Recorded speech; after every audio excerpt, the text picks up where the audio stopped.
মানুষের ভিতরে যে অদৃশ্য মহাশক্তি ঘুমিয়ে থাকে তার সবচেয়ে প্রাচীন নাম চেতন আলো। প্রাচীন ঋষিরা বলতেন, চিন্তা হলো সেই আগুন যা নীরবে জ্বলে এবং মানুষের ভবিষ্যৎকে পুড়িয়েও তৈরি করে, আবার সোনার মতো উজ্জ্বল করেও তোলে। ইতিবাচক ভাবনা সেই আগুনের নিখুঁত তাপমাত্রা, যা কখনো পোড়ায় না, বরং শক্তিকে সঠিক রূপে রূপান্তর করে। মন যখন অস্থির হয় তখন চিন্তা শক্তি ধোঁয়ার মতো ছড়িয়ে পড়ে, কিন্তু মন যখন আলোকময় হয় তখন সেই চিন্তাই বাতিঘরের মতো পথ দেখায়। ঋষি পাতঞ্জলি বলেছিলেন, চিন্তার শুদ্ধতা জীবনকে দেবত্বে উন্নীত করে। তার ধারণা ছিল, মানুষের মন নিজের ভেতরের আলোকে সক্রিয় করলে তার চারপাশের অন্ধকার নিজে থেকেই ক্ষীণ হয়ে যায়। ইতিবাচক চিন্তা কোনো বাহ্যিক প্রলেপ নয়, এটি অন্তর্লীন একটি অনুশীলন।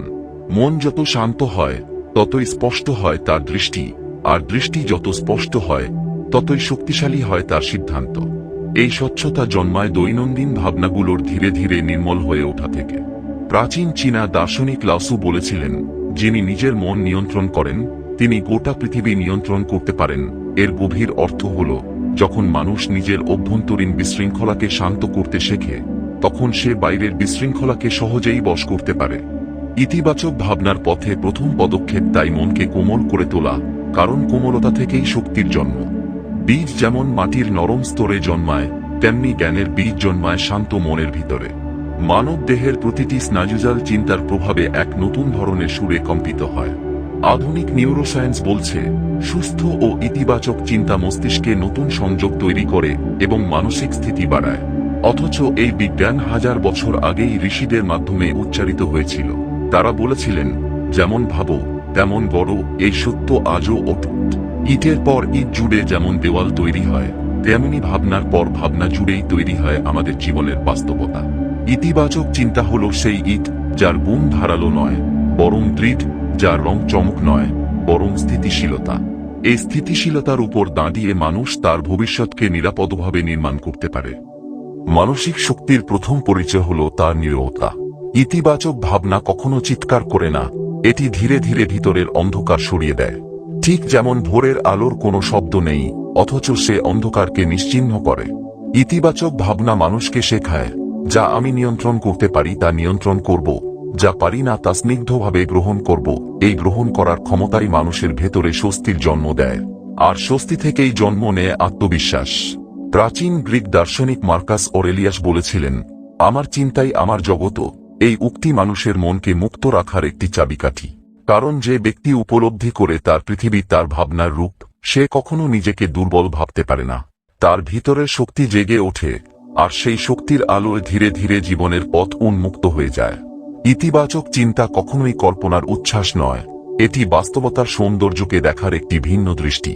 মেঘের ভিতরে সূর্য লুকিয়ে থাকলেও সূর্য নিভে যায় না, ঠিক তেমনি কঠিন সময়েও মানুষের ভিতরের আলো মুছে যায় না, শুধু সাময়িকভাবে আড়াল হয়।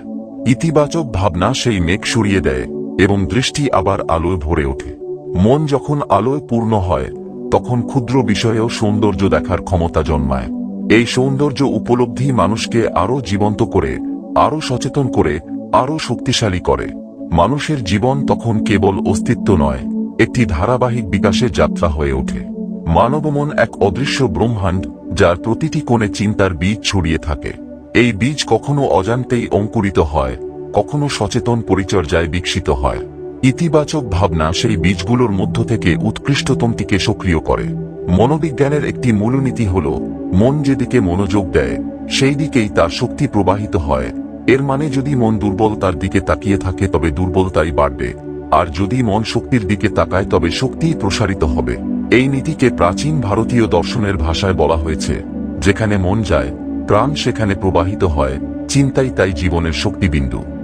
মানুষ যখন নিজের ভিতরে ইতিবাচক ধারণা ধারণ করতে শেখে তখন শরীর তার প্রতিক্রিয়া জানান দেয়। শ্বাস হয় স্বচ্ছ, স্নায়ুতন্ত্র হয় স্থিতিশীল, দেহের প্রতিটি কোষ যেন এক নতুন শান্তির বার্তা গ্রহণ করে। আধুনিক মনস্তত্ত্ব বলছে, ভাবনা সরাসরি প্রভাব ফেলে দেহের হরমোন উৎপাদনে, এবং সেই প্রভাব মানুষের আচরণ, সিদ্ধান্ত ও দৈনন্দিন মানসিক গঠনকে নিয়ন্ত্রণ করে। অথচ এই সত্য হাজার বছর আগে প্রাচীন যোগ গ্রন্থে লেখা ছিল, চিন্তা অস্তিত্বকে নির্মাণ করে, তাই চিন্তাকে উন্নত করা মানে নিজেকে উন্নত করা। আত্মনিয়ন্ত্রণের প্রথম ধাপ হল নিজের ভাবনাকে স্নিগ্ধ করা। প্রতিদিন অসংখ্য চিন্তা প্রবাহিত হয় মানুষের মনে। এই প্রবাহ অনেক সময় এলোমেলো, কখনো উদ্বেগে পূর্ণ, কখনো দুর্বল হয়ে থাকা অনুভূতির ভারে নিচু। ইতিবাচক ভাবনা এই প্রবাহকে সুসংহত করে মনকে একটি শান্ত কেন্দ্রের দিকে টেনে নিয়ে যায়। প্রাচীন তান্ত্রিক দর্শনে বলা হয়েছিল, চেতনার কেন্দ্র যখন আলো স্পর্শ করে তখন মন স্থির হয়ে সৃষ্টিশক্তি ধারণ করে। মানুষের চিন্তা তখন আর ছুটে বেড়ানো উড়ো ধোঁয়া নয়, তা হয়ে যায় সাজানো সোপান। চিন্তার এই সোপান মানুষকে ধীরে ধীরে নিজের উঁচু মানসিক স্তরে পৌঁছে দেয়। দার্শনিক কনফুসিয়াস বলেছিলেন, যে মানুষ মননে নিজেকে সৎ করে তার জীবনে শৃঙ্খলা আসবেই। এই শৃঙ্খলাই ইতিবাচক ভাবনার মূলে। ইতিবাচক ভাবনা মনকে তার নিজের বিরুদ্ধে যুদ্ধে নয়, বরং নিজের সঙ্গে সমন্বয়ে কাজ করতে শেখায়। মন যখন নিজের শত্রু হয়ে ওঠে তখন প্রতিটি ভাবনা হয় ক্ষয়কারী, প্রতিটি মুহূর্ত হয় ভারী। আর মন যখন নিজের বন্ধু হয়ে যায় তখন প্রতিটি মুহূর্ত হয় শান্ত, প্রতিটি চিন্তা হয় সুশৃঙ্খল। এই বন্ধুত্ব তৈরি হয় ধীরে ধীরে চিন্তার অনুশীলনের মাধ্যমে। মানুষ যত বেশি স্পষ্ট চিন্তা করে তত বেশি তার ভেতরের আলো জ্বলে ওঠে। মনোবিজ্ঞানে এটিকে বলা হয় কগনিটিভ রিঅ্যালাইনমেন্ট, অর্থাৎ মন নিজেকে সঠিক ভাবনার সাথে সমন্বয় করে। প্রাচীন ঋষিরা এই কথাকে বলেছিলেন, চিন্তার শুদ্ধতাই মননের শুদ্ধতা। চিন্তার এই শুদ্ধতা মানুষের চরিত্রে গভীর প্রভাব ফেলে। ইতিবাচক ভাবনা মানুষকে সংযত করে, বিনম্র করে, দৃঢ় করে। অহমিকা তার কাছে অচেনা হয়ে যায়, কারণ আলো যখন ভিতরে জ্বলে ওঠে তখন অন্ধকারের অহম আর টিকে থাকতে পারে না। প্রাচীন গ্রিক দার্শনিক প্লেটো বলেছিলেন, জ্ঞানই আলোক এবং আলোকই মুক্তি। এই মুক্তি মানুষের মনকে এমন এক অবস্থায় নিয়ে যায় যেখানে ভয় ক্ষুদ্র হয়ে যায় এবং আশার আলো স্থায়ী হয়ে ওঠে। এই আশাই মানুষের চলার শক্তি। ইতিবাচক ভাবনা এই আশাকে প্রতিদিন পুনর্জাগ্রত করে তোলে এবং মানুষকে তার শক্তির সর্বোচ্চ স্তরে পৌঁছাতে সাহায্য করে। মনস্তত্ত্ব বলে, মানুষ তার উপলব্ধির ভিত্তিতে নিজেকে গড়ে তোলে। ইতিবাচক চিন্তা উপলব্ধিকে প্রশস্ত করে মানুষকে দৃষ্টিহীন নয়, দৃষ্টিসম্পন্ন করে তোলে। যখন সে দেখতে শেখে তখন সে বাঁচতেও শেখে, আর সেই বাঁচার ভেতরেই রয়েছে তার প্রকৃত শক্তির বিকাশ। ইতিবাচক ভাবনা তাই শুধু মানসিক অনুশীলন নয়, এটি জীবনের ভিত্তি। যে ভিত্তি যত দৃঢ়, জীবন তত স্থিতিশীল। প্রাচীন দর্শন সবসময় বলেছে, মানুষের ভিতরে রয়েছে এমন এক শক্তি যা তার বাহ্যিক সীমাকে অতিক্রম করে।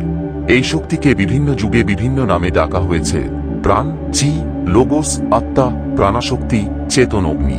কিন্তু নামের ভিন্নতা সত্ত্বেও এর মূল অর্থ একই, এটি মানুষের অন্তর্নিহিত আলোক শক্তি যা তার ভাবনার মাধ্যমে সক্রিয় হয়। ইতিবাচক চিন্তা এই শক্তির দরজা খুলে দেয়। যখন মন স্নিগ্ধ হয়ে ওঠে এবং চিন্তা পরিষ্কার হয় তখন মানুষ তার গভীরতর শক্তির উৎসের দিকে প্রবাহিত হতে শুরু করে। এই প্রবাহই মানুষের আধ্যাত্মিক বিকাশের প্রথম চিহ্ন।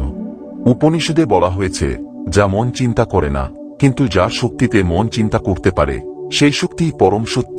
এই উক্তির মাধ্যমে স্পষ্ট হয় যে চিন্তা শুধু মানুষের মানসিক যন্ত্র নয়, এটি এক গভীর আধ্যাত্মিক মাধ্যম। ইতিবাচক চিন্তা তাই মানুষের সত্তার সঙ্গে বিশ্বসত্তার সম্পর্ককে সুদৃঢ় করে। মানুষ যখন ইতিবাচক দৃষ্টিতে জীবনকে দেখে তখন তার চেতনা বিস্তৃত হতে থাকে। এই বিস্তৃতি তাকে শান্ত করে, গভীর করে এবং তার আচরণে এক অনন্য পরিমিতি এনে দেয়, ঠিক যেন নীরব জলের মতো। এই জলেই প্রতিফলিত হয় অস্তিত্বের প্রকৃত রূপ, শান্ত, সুশৃঙ্খল ও আলোভরা। প্রাচীন বৌদ্ধ দর্শনে বলা হয়েছিল, মনই সবকিছুর পূর্বগামী। যদি মন নির্মল হয় তবে সবকিছু নির্মল হয়ে ওঠে, আর যদি মন অশান্ত হয় তবে সবকিছু অশান্ত হয়ে ওঠে। এই নীতি মানুষের আধ্যাত্মিক উন্নতির মূল ভিত্তি। ইতিবাচক চিন্তা মনকে তার স্বাভাবিক নির্মল অবস্থায় ফিরিয়ে আনে। এই নির্মলতা থেকে জন্ম নেয় করুণা, স্নেহ, মমতা, শৃঙ্খলা এবং আত্মসম্মান। মানুষ তখন পৃথিবীকে কেবল তার চোখ দিয়ে নয়, তার অন্তরের আলো দিয়ে দেখতে শেখে। এই আলোই তাকে পথ দেখায়। প্রাচীন গ্রিক দর্শনের স্টোইক শাখা বলেছিল, জগত নয়, জগত সম্পর্কে আমাদের বিশ্বাসই আমাদের জীবন নিয়ন্ত্রণ করে। অর্থাৎ মানুষ কোনো ঘটনার দ্বারা নয়, বরং সেই ঘটনাকে কিভাবে দেখছে তার দ্বারা প্রভাবিত হয়। এই দৃষ্টিকে শুদ্ধ করার নামই ইতিবাচক ভাবনা। যখন মানুষ জগতকে বোঝার দৃষ্টিকে স্বচ্ছ করে তখন তার ভেতর এক বিশাল স্বাধীনতা জন্মায়। এই স্বাধীনতাই আধ্যাত্মিক শক্তির প্রথম বহিঃপ্রকাশ। মানুষ তখন তার জীবনের ঘটনার সঙ্গে লড়াই করে না, বরং ঘটনাগুলোকে উপলব্ধির মাধ্যমে অতিক্রম করতে শেখে। এই অতিক্রমেই প্রকৃত শক্তি। আধ্যাত্মিক দর্শন বলছে, যে মন পরিষ্কার সেই বিশ্বকে পরিষ্কারভাবে বোঝে। ইতিবাচক ভাবনা মনকে পরিশুদ্ধ করে, অস্থিরতাকে স্নিগ্ধ করে, চিন্তার শব্দকে নীরবতা দেয়। এই নীরবতাই হল আধ্যাত্মিক শক্তির গর্ভ। এখানে মানুষ নিজের সত্যকে চিনতে পারে, নিজের ভয়কে দেখতে পারে তার ভিতরের আলো কিভাবে নীরবে বারবার জ্বলে উঠছে। এই আলো মানুষকে শক্তি দেয়, স্থিরতা দেয়, বিবেককে জাগিয়ে তোলে এবং তার জীবনকে সুশৃঙ্খল করে। মানসিক অস্থিরতা যখন কমে যায় তখন মানুষের চেতনা প্রসারিত হয়। এই প্রসারণই আধ্যাত্মিক শক্তির আসল নিদর্শন। এটি কোনো অলৌকিক ঘটনা নয়, এটি মানুষের চিন্তা চর্চার ফল। প্রাচীন ঋষিরা বলতেন, চিন্তার আলো মানুষকে মুক্ত করে। এই মুক্তি শুধু বাহ্যিক নয়, এটি অন্তরের এক গভীর মুক্তি, যেখানে মানুষ নিজের সীমাকে অতিক্রম করতে শেখে। ইতিবাচক ভাবনা এই সীমা ভাঙার সেতু। এই সেতু পার হলেই মানুষ দেখতে পায় তার জীবন শুধুই দৈনন্দিনতার শৃঙ্খল নয়, তার জীবন হলো আলোর যাত্রা, উন্নতির পথ এবং নিজের সম্ভাবনাকে উপলব্ধি করার এক গভীর, নীরব, অব্যাহত সাধনা। মানুষের জীবনে যে শক্তি তাকে স্থির রাখে, তাকে সতর্ক রাখে, তাকে উন্নতির পথে চালিত করে, সেই শক্তির নাম আত্মনিয়ন্ত্রণ। আত্মনিয়ন্ত্রণ দেহের নয়, মূলত মননের একটি শৃঙ্খলা। এই শৃঙ্খলা জন্মায় ধীরে ধীরে। চিন্তা প্রথমে যাকে স্পর্শ করে সেটি হলো আবেগ, আবেগকে পরিশুদ্ধ করে আবার চিন্তাই। এই দুইয়ের সমন্বয়ের উপর দাঁড়িয়ে থাকে মানুষের মনের প্রকৃত রূপ। ইতিবাচক ভাবনা এ শৃঙ্খলাকে সুশৃঙ্খল করে। যখন মানুষ নিজের ভাবনার দিকনির্দেশ নিয়ন্ত্রণ করতে শেখে তখন তার ভিতরের আলো সচেতনভাবে বাড়তে থাকে। এই আলো শুধু তার নিজের পথ নয়, আশপাশের মানুষের পথও উজ্জ্বল করে। আত্মনিয়ন্ত্রণ বলতে কঠোরতা বোঝায় না, বরং এটি মননের কোমলতাকে শক্তিতে রূপান্তর করার ক্ষমতা। যেমন বাঁশের ডাল নরম কিন্তু ঝড়ে টিকে যায়। প্রাচীন জাপানি দর্শন বলতো, নমনীয়তায় স্থিতিশীলতার রহস্য। মন যখন ইতিবাচক হয় তখন সে অনমনীয় পাথর নয়, হয়ে ওঠে সজীব বৃক্ষের মতো। ইতিবাচক ভাবনার এই পরিণত শক্তি মানুষের সিদ্ধান্তকে পরিষ্কার করে, কথাকে সংযত করে এবং আচরণকে স্বচ্ছ করে। মন যখন অতিরিক্ত প্রতিক্রিয়াশীল থাকে তখন তা ভুল করে, আর মন যখন সজাগ থাকে তখন সে নিজের বাস্তবতা তীক্ষ্ণভাবে উপলব্ধি করতে শেখে। এই উপলব্ধি মানুষের বুদ্ধিকে স্থির রাখে। মননশীলতা বা মাইন্ডফুলনেস ইতিবাচক ভাবনার গভীর সহচর। এটি মানুষকে বর্তমান মুহূর্তে ফিরিয়ে আনে। বর্তমানের স্বচ্ছতা ছাড়া কোনো চিন্তার শক্তি জন্মায় না। প্রাচীন বৌদ্ধ মননশাস্ত্র বলতো, যে মানুষ নিজের শ্বাস উপলব্ধি করে সে নিজের অস্তিত্ব উপলব্ধি করতে পারে।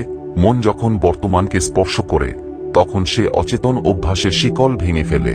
তখন চিন্তা হয়ে ওঠে তীক্ষ্ণ, অনুভূতি হয়ে ওঠে পরিষ্কার, আর আচরণ হয়ে ওঠে শৃঙ্খলাবদ্ধ। ইতিবাচক ভাবনা তখন আর অনুশীলন নয়, হয়ে ওঠে স্বাভাবিক অভ্যাস। এরকম স্বাভাবিক অভ্যাসের প্রভাব গভীর। মন যত সুশৃঙ্খল হয় ততই তার প্রবাহ শান্ত হয়। যেমন শান্ত নদী তার নিজস্ব স্বচ্ছতা ধরে রাখে এবং পথ তৈরি করে, আর অশান্ত নদীতে আলোর প্রতিফলন দেখা যায় না। মানুষের মনও ঠিক তাই। মন যখন অশান্ত তখন আশা স্পষ্ট হয় না, আর যখন শান্ত তখন প্রত্যাশা হয়ে ওঠে দৃশ্যমান, পথ হয়ে ওঠে উন্মুক্ত। প্রাচীন স্টোইক দার্শনিক সেনেকা বলছিলেন, যে মানুষ নিজের মনকে নিয়ন্ত্রণ করে তার কোনো শক্তি বাইরে থেকে ক্ষতি করতে পারে না। এই নীতি আজও মানুষের মানসিক স্থিতির ভিত্তি। মন মানুষের ভিতরে বিভিন্ন স্তর তৈরি করে। কোন স্তর পৃষ্ঠে থাকে, সেখানে থাকে উদ্বেগ, তড়িঘড়ি ভাব, প্রতিক্রিয়া। আর কিছু স্তর থাকে গভীরে, সেখানে থাকে শান্তি, স্থিতি ও গভীর সচেতনতা। ইতিবাচক ভাবনা মনকে গভীর স্তরে নিয়ে যায়। এই গভীরতা মানুষকে নতুনভাবে দেখতে শেখায়। দার্শনিক স্পিনোজা বলেছিলেন, মানুষ যত বেশি নিজের ভিতরের প্রকৃতি বুঝতে পারে ততই সে মুক্ত হয়। এই মুক্তি হল আত্মনিয়ন্ত্রণের মাধ্যমে জন্ম নেওয়া শান্তির ফল। মন যখন নিজের ভিতর আলো খুঁজে পায় তখন জীবনের সংঘাত তার উপর আধিপত্য করতে পারে না। আত্মনিয়ন্ত্রণ মানুষের দৃষ্টিকে শক্তির দিকে ফেরায়। প্রতিটি অনুভূতি সঠিক হলে প্রতিটি সিদ্ধান্ত সঠিক হতে থাকে। এই সঠিকতা একদিনে আসে না, এটি চিন্তার নীরব সোপান। ধৈর্য, সংযম, সতর্কতা, মনোযোগ, এই সবই ইতিবাচক ভাবনার দেহরূপ। মন যত জাগ্রত হয় তত এই গুণগুলি নিজেদের দরজা খুলে দেয়। শৃঙ্খলাবদ্ধ মন তাই বিস্ময়করভাবে ধৈর্যশীল হয়। ধৈর্য মানুষকে দ্রুত নয়, গভীর করে। গভীরতা থেকেই জন্মায় দৃঢ়তা, আর দৃঢ়তাই সত্যিকার শক্তি। এই শক্তিকে প্রাচীন ঋষিরা বলেছিলেন অন্তঃপ্রভা, অর্থাৎ অন্তরের আলো। এই আলো জ্বলে ওঠে তখনই যখন মন মননশীল হয়, সচেতন হয় এবং নিজেকে নিয়ন্ত্রণ করতে শেখে। ইতিবাচক চিন্তা তখন আর সাধারণ মানসিক গুণ নয়, এটি হয়ে ওঠে মানুষের আত্মার পরিমিত নৃত্য, যেখানে প্রতিটি ভাবনা আলো ছড়ায়, প্রতিটি অনুভূতি প্রশান্তি আনে, আর প্রতিটি মুহূর্ত এক অন্তর্দীপ্ত যাত্রায় পরিণত হয়। চিন্তা মানুষের অস্তিত্বের গভীরতম শিকড়। এই শিকড়েই লুকিয়ে থাকে পরিবর্তনের ক্ষমতা। ইতিবাচক ভাবনা যখন মনের সাথে যুক্ত হয়, তখন তা শুধু ভাবনাকে সুন্দর করে না, তা পুরো অস্তিত্বকে রূপান্তরিত করে। এই রূপান্তর ঘটে নীরবে, ধীরে ধীরে, যেন গোধূলির আলোতে আকাশের রং বদলে যায়। সংবেদন, বিশ্বাস, অভ্যাস, ইচ্ছা, এসবের বৃহৎ গঠনই মানুষের মানসিক কাঠামো। ইতিবাচক ভাবনা এই বট গঠনকে ভেতর থেকে নতুন করে সাজিয়ে তোলে। মানসিক রূপান্তর কোনো বাহ্যিক শোরগোল নয়, এটি একটি সূক্ষ্ম প্রক্রিয়া। প্রথমে পরিবর্তন ঘটে চিন্তার স্তরে, তারপর আবেগে, তারপর আচরণে। এই তিনটি স্তর একত্র হয়ে গড়ে ওঠে মানুষের শক্তি। ইতিবাচক চিন্তা আবেগকে কোমল করে, আচরণকে শান্ত করে, আর দৃষ্টিকে প্রশস্ত করে। এই তিনটির সমন্বয়ে মানুষ এক নতুন সত্তায় পরিণত হয়। প্রাচীন যোগ দর্শনে বলা হয়েছে যে নিজেকে পরিবর্তন করে সে বিশ্বকে পরিবর্তন করে, কারণ মানুষের বিশ্ব কখনো তার চারপাশ নয়, বরং তার ভিতরকার উপলব্ধি তার বিশ্ব। এই উপলব্ধিকে পরিবর্তন করার শক্তি আসে চিন্তার নিখুঁত নিয়ন্ত্রণ থেকে। চিন্তা যখন অস্থির, তখন মন সংকুচিত হয়, আর চিন্তা যখন ইতিবাচক হয়, তখন মন বিস্তৃত হয়। এই বিস্তৃতি মানুষকে নতুন সম্ভাবনার দিকে খুলে দেয়। প্রাচীন গ্রিক দার্শনিক অ্যারিস্টটল বলেছিলেন, মানুষ তার অভ্যাসের সমষ্টি, কিন্তু অভ্যাসের ভিত্তি আবার চিন্তা। অভ্যাস গঠিত হয় পুনরাবৃত্ত ভাবনা থেকে। তাই ইতিবাচক চিন্তা যতবার পুনরাবৃত্তি হয়, ততবার অভ্যাস হয়ে ওঠে। অভ্যাস যখন ইতিবাচক হয়ে যায়, তখন রূপান্তর স্বাভাবিকভাবেই ঘটে। এই রূপান্তর মানুষকে তার গভীর শক্তির সামনে দাঁড় করায়। এই শক্তি গর্জন করে না, বরং নীরবে কম্পন সৃষ্টি করে। এই কম্পন মনের প্রতিটি স্তরে ছড়িয়ে পড়ে। তখন মানুষ বুঝতে পারে তার সীমা আসলে সীমা নয়, তা কেবল পুরনো ভাবনার তৈরি খোলস। ইতিবাচক চিন্তা সেই খোলস ভেঙে দেয়। মানুষ তখন নিজের ভিতরের অসীম শক্তিকে উপলব্ধি করতে শেখে। প্রাচীন ভারতীয় দর্শনে এটিকে বলা হয় চৈতন্য প্রসারণ, অর্থাৎ চেতনার বিস্তার। এই বিস্তার মানুষকে মুক্ত করে। চিন্তার রূপান্তর মানুষকে পুনরায় নির্মাণ করে। পুরনো বিশ্বাস ঝরে যায়, নতুন বোধ জন্মায়। আগে যেখানে অন্ধকার দেখত, এখন সেখানে আলোর সম্ভাবনা দেখে। আগে যেখানে ব্যর্থতা দেখত, এখন সেখানে নতুন পথের ইঙ্গিত দেখে। এই দৃষ্টি পরিবর্তনই ইতিবাচক ভাবনার গভীর আশীর্বাদ। দৃষ্টি মানুষকে পরিণত করে। দৃষ্টি মানুষকে শক্তিশালী করে। প্রাচীন দার্শনিকেরা বলতেন, দৃষ্টি বদলালে বিশ্ব বদলে যায়। মানসিক রূপান্তরের সবচেয়ে সুন্দর দিক হল এটি কখনো জোর করে আসে না। এটি আসে ভালোবাসার মতো, ধীরে ধীরে, নীরবে। মানুষ যখন নিজের প্রতি দয়ালু হয়, নিজের চিন্তাকে শান্ত করে, তখন যন্ত্রণার ভেতর থেকেও একটি আলো জন্মায়। এই আলোই রূপান্তরের সূচনা। ইতিবাচক ভাবনা এই আলোকে প্রতিদিন নতুন করে উত্তেজিত করে। মানুষকে মনে করিয়ে দেয় তার ভেতরে এমন শক্তি আছে যা কখনো নিভে যাওয়ার নয়। এই শক্তি তারই, শুধু তাকে নিজের দিকে ফিরতে হবে। এই ফেরাই জীবনের আসল যাত্রা। নিজের দিকে ফিরে যাওয়া মানে নিজের সত্যকে দেখা, নিজের আলোকে চিনে নেওয়া। ইতিবাচক ভাবনা এই সত্যকে উন্মুক্ত করে। এর ভেতর থাকে জাগরণ, প্রেরণা, সংযম, শুদ্ধতা ও নীরব আনন্দ। মানুষ তখন বুঝতে পারে রূপান্তর কোনো গন্তব্য নয়, এটি প্রতিদিনের অনুশীলন। এই অনুশীলনে প্রতিটি মুহূর্ত আলোর দিকে ধাবিত হয়, প্রতিটি চিন্তা শক্তিতে রূপান্তরিত হয়, আর প্রতিটি নিঃশ্বাস গভীর শান্তির অনুভূতি বহন করে। জীবনের পূর্ণতা কোনো বাহ্যিক অর্জনের আলো নয়, এটি অন্তর্নিহিত এক সমন্বয়। মন, দেহ, চেতনা আর আত্মার যে সংগতি, সেখানেই মানুষের প্রকৃত শান্তি লুকিয়ে থাকে। এই শান্তি কোনো শূন্যতা নয়, এটি সমগ্রতার অনুভূতি। ইতিবাচক ভাবনা এই সমগ্রতাকে তৈরি করে। যখন মানুষের চিন্তা, ইচ্ছা ও আচরণ একে অপরের সাথে সঙ্গতিপূর্ণ হয়, তখন সে জীবনের এক বিশেষ স্তরে পৌঁছায়। এই স্তরকে বলা যায় চেতন আলোকের স্তর। প্রাচীন দর্শন সবসময় বলেছে মানুষ আলোতে তৈরি এবং তার পথও আলোতে নির্মিত। এই আলো হল তার চেতনার প্রসারতা। মানুষ যখন গভীরভাবে নিজেকে অনুভব করতে শেখে, তখন তার মন বিচ্ছিন্ন থাকে না। সে জগতকে নতুন করে উপলব্ধি করে। তার ভিতরের শক্তি তাকে স্থিতি দেয়। এই স্থিতিই তার শান্তির ভিত্তি। প্রাচীন উপনিষদ বলেছিল, যার অন্তর শান্ত, তার বহির্জগত শান্ত। এ যেন এক প্রতিফলনের নিয়ম। ভেতর যত স্থিতিশীল, বাহির তত সুশৃঙ্খল। ইতিবাচক ভাবনা এই স্থিতিশীলতাকে গভীর করে। এটি মনকে শেখায়, উত্তেজনা নয়, ধীরে চলা, প্রতিক্রিয়া নয়, উপলব্ধি, অস্থিরতা নয়, স্বচ্ছতা। এই স্বচ্ছ মনেই পরিষ্কারভাবে ফুটে ওঠে জীবনের অর্থ। জীবন তখন আর ঘটনার সমষ্টি নয়, হয় এক গভীর যাত্রা। এ যাত্রা পথে মানুষ নিজেকে প্রস্তুত করে, নিজেকে সাজায়, নিজেকে উজ্জ্বল করে তোলে। এই উজ্জ্বলতা কোনো বাহ্যিক প্রকাশ নয়, এটি অন্তরের নীরব দীপ্তি। এই দীপ্তি জন্মায় যখন মানুষ নিজের চিন্তার সঙ্গে সঠিক সম্পর্ক তৈরি করে। ভাবনা তখন আর তার শত্রু নয়, হয়ে ওঠে তার পথ প্রদর্শক। প্রতিটি ভাবনা তাকে শক্তির দিকে ঠেলে দেয়, প্রতিটি উপলব্ধি তাকে শান্তির দিকে টেনে নেয়।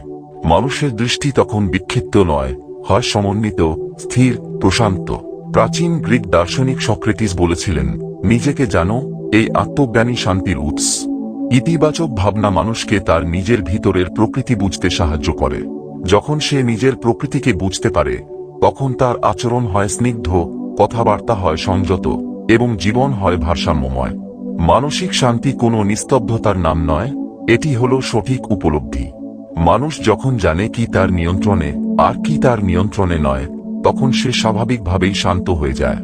ইতিবাচক ভাবনা তাকে এই বিচারের ক্ষমতা দেয়। এই ক্ষমতাই তাকে মুক্ত করে। মুক্ত মানুষ ভয় করে না, সংকুচিত হয় না, বরং এগিয়ে যায়, নিজের সত্যকে ধারণ করে। এই এগিয়ে যাওয়াই জীবনের পূর্ণতা। পূর্ণতার পথে হাঁটা মানে প্রতিদিন নিজের ভিতরের শক্তিকে অনুভব করা, নিজের মধ্যে আলো খুঁজে পাওয়া, ক্ষুদ্র বিষয়েও শান্তি খুঁজে পাওয়া। এই শান্তি মানুষকে গভীর করে, স্থির করে এবং শক্তিশালী করে। তখন আর বাহ্যিক জগতকে বদলানোর প্রয়োজন হয় না, বদলে যায় নিজের অন্তর। আর যখন অন্তর বদলায়, তখন জীবনের প্রতিটি স্থান আলোকিত হয়ে ওঠে। ইতিবাচক ভাবনা তখন আর কেবল একটি ভালো গুণ নয়, এটি হয়ে ওঠে মানুষের জীবন দর্শন, যেখানে প্রতিটি মুহূর্ত হলো ধ্যান, প্রতিটি নিঃশ্বাস হলো শক্তি, আর প্রতিটি দিন হলো আলোর দিকে একটি নতুন পদক্ষেপ। যখন আমরা নিজের চিন্তার ভেতর আলো জ্বালাতে শিখি, তখন আমাদের চারপাশের অন্ধকারও ধীরে ধীরে ফিকে হয়ে আসে। এই আলো কোনো মায়া নয়, এটি একটি অভ্যন্তরীণ শক্তি, যাকে ইতিবাচক ভাবনা বলা হয়। আমরা যত বেশি স্পষ্টভাবে উপলব্ধি করি যে মনই আমাদের পথ চলার প্রথম সহযাত্রী, জীবন ততটাই সহজ, গ্রহণযোগ্য ও গভীর অনুভূতিতে ভরে ওঠে। ইতিবাচক ভাবনা মানে অস্বীকার নয়, এটি গ্রহণ করার সাহস। মানে এই যে পৃথিবীর প্রতিটি দিনের মধ্যে কিছু না কিছু সম্ভাবনা রয়েছে, কিছু না কিছু অনুপ্রেরণা লুকিয়ে আছে। সেই সম্ভাবনাকে চিনতে পারাই মানুষের প্রকৃত প্রজ্ঞা। প্রাচীন ঋষিরা বলতেন, যে মনকে জয় করেছে সে বিশ্বকে জয় করেছে। আর ঠিক সেই কারণেই ইতিবাচক ভাবনা কোনো কল্পনা নয়, এটি একটি অনুশীলন, একটি শৃঙ্খলা, একটি ধারাবাহিক মানসিক বিকাশ। জীবনে হাজারো চ্যালেঞ্জ আসবে, কখনো ঢেউ উঠবে, কখনো জোয়ার ভাটা বদলাবে। কিন্তু মন যদি দৃঢ় থাকে, চিন্তা যদি সুশৃঙ্খল থাকে, তবে ঝড়ের মধ্যেও মানুষ তার পথ খুঁজে নেয়। এই পথই তাকে শান্তি, স্বস্তি ও আত্মবিশ্বাসের গন্তব্যে পৌঁছে দেয়। আজ আমরা যে কথাগুলো একসাথে অনুসন্ধান করলাম, সেগুলো কোনো বইয়ের পাতা বা কারো মুখের শেখানো কথা নয়, এগুলো মানুষের আত্মার চিরন্তন সত্য। ভাবনা বদলালে জীবন বদলায়, চেতনায় আলোর রেখা টানলে পথের ধুলো আলতো করে মিলিয়ে যায়। পৃথিবী তখন আর কঠিন থাকে না, বরং কোমল হয়ে আসে, কারণ আমাদের দৃষ্টিভঙ্গি পৃথিবীর প্রতিচ্ছবি। তাই শেষ মুহূর্তে শুধু এতটুকুই বলা যায়, নিজেকে ভালোবাসো, চিন্তাকে পরিচ্ছন্ন রাখো, মনের ভেতর ইতিবাচকতার বাতি জ্বালিয়ে রাখো। কারণ যে মন আলো বহন করে, তার পথ আর অন্ধকার থাকে না। ধন্যবাদ তোমার সময়ের জন্য। নিজের অভ্যন্তরীণ শক্তিকে স্মরণে রাখো এবং এগিয়ে চল আরো গভীর, আরো সুন্দর এক জীবনের দিকে।